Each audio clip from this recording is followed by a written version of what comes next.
I'm Oz Pearlman, this is Colossal Blizzard. Turn it over. So intriguing. You have a deck of cards.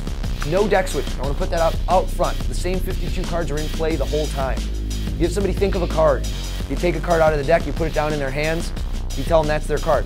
So what? That's not that amazing. But wait, the other cards, they're all blank. How did you do that? Okay, this is going to blow their mind. They turn over their card. It's the only printed one, the one they were thinking of. You never go in your pockets.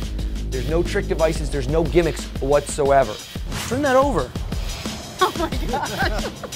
Amazing. All except for one. All except for something you're holding. Turn that one over. Take a look. Damn, that's a trip. Gosh, that's a mess. Is she good? That's good. I'm Oz Pearlman. This is Colossal Blizzard. Turn it over. That's the only card in the deck.